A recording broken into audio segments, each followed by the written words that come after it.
Olá, graça e paz do Senhor Jesus Cristo para a sua vida. Você está aqui conosco no nosso momento Verdade Absoluta.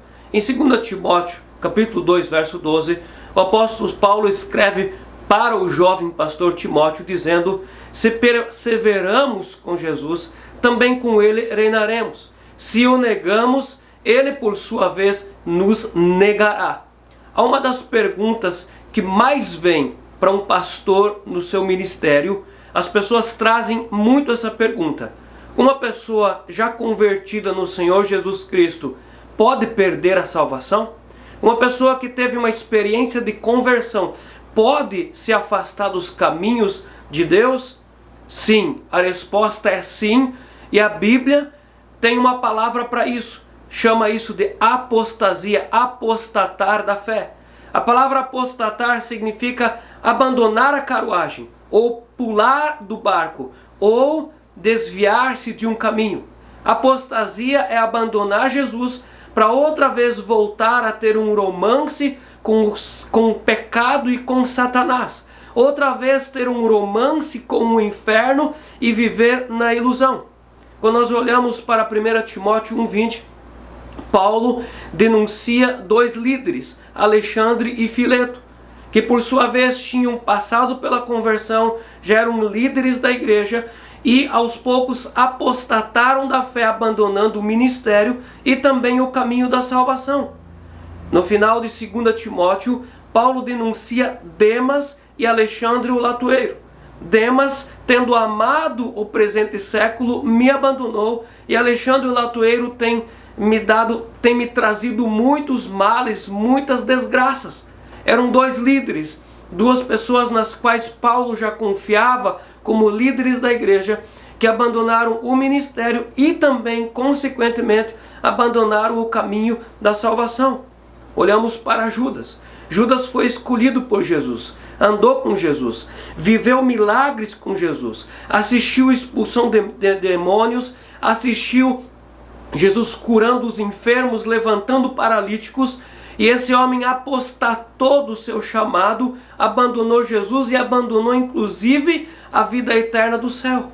No Antigo Testamento, a Bíblia nos cita por muitas vezes o povo judeu que apostatou da fé.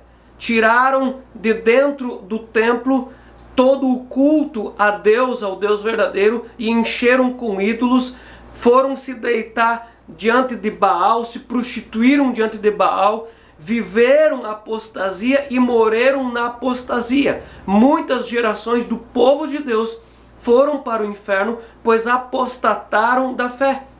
Em Apocalipse capítulo 2, verso 4, Jesus denuncia uma igreja, a igreja de Éfeso, que tinha abandonado o primeiro amor.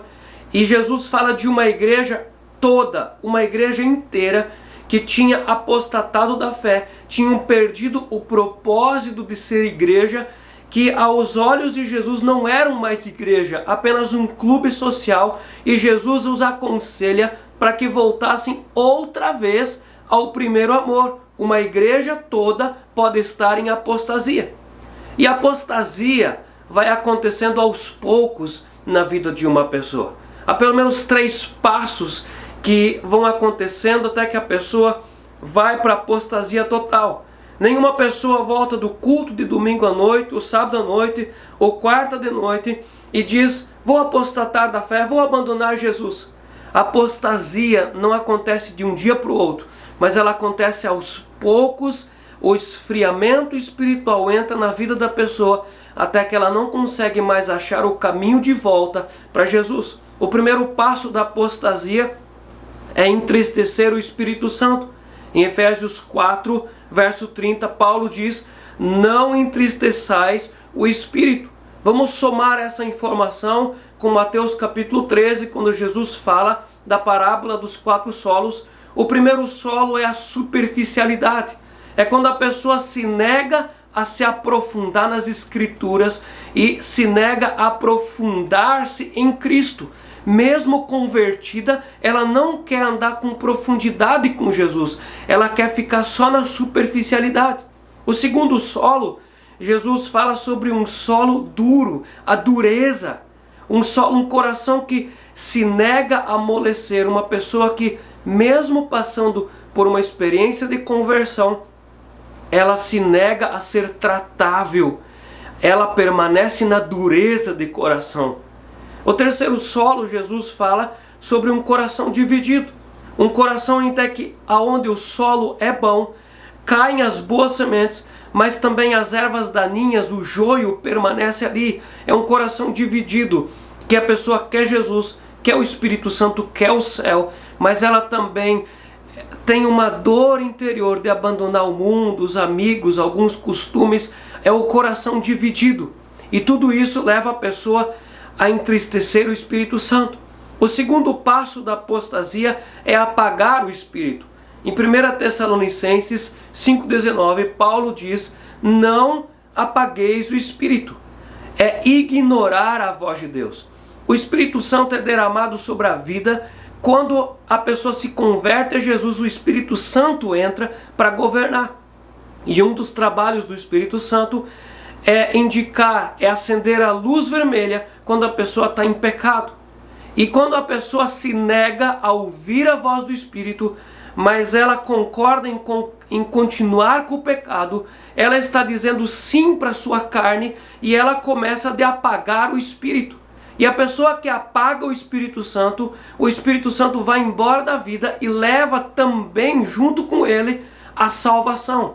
Não tem como o Espírito Santo sair e a salvação ficar. O Espírito Santo vai e a salvação também vai junto. Terceiro passo para a apostasia é ser cortado do corpo de Cristo. Em João capítulo 15, verso 6, Jesus diz que o ramo que não produz fruto é cortado, é secado e é jogado no fogo, fazendo uma indicação de condenação eterna e de fogo do inferno. Há muitas pessoas que se respaldam na história do filho pródigo. O filho pródigo foi embora de casa e ele conseguiu voltar. Essas pessoas também são frutos da teoria do livre-arbítrio. E essa teoria diz assim: você pode sair de Cristo, você pode dar uma pecadinha e depois você volta para Jesus. Eu quero nos lembrar que a história do filho pródigo é uma história só que a Bíblia conta de um filho que saiu, abusou da bondade do pai e conseguiu achar o caminho de volta. Um filho só. É verdade. Há muitas pessoas que andam pelo mundo, são desviados de Jesus e conseguem voltar um dia. Mas são poucos. E nós não temos que nos basear nessa história, pois a maioria não consegue achar o caminho de volta. Uma pessoa que fica brincando com o pecado todos os dias corre o risco de cair em apostasia e não achar mais o caminho de volta para a salvação. A nossa segurança não é no pecado. A nossa segurança não está na libertinagem. A vida eterna é muito séria. Quem vai para o inferno nunca mais volta de lá. A nossa segurança é permanecer em Cristo Jesus. Ler a Bíblia todos os dias. Orar todos os dias. Ser fiel nos cultos da minha comunidade. Obedecer a Deus. Viver em santidade. Crer em Jesus de todo o coração. Eu desejo que você, que está ouvindo essa mensagem, reflita sobre essa situação. Você pode estar correndo o risco da apostasia e do inferno ninguém mais vai poder voltar. Confie em Cristo. A tua segurança não está no pecado, mas está em Cristo Jesus, que saiu da morte, ressuscitou dos mortos ao terceiro dia, subiu aos céus. Ele é a segurança da salvação. Desejo que Deus abençoe você. Amém.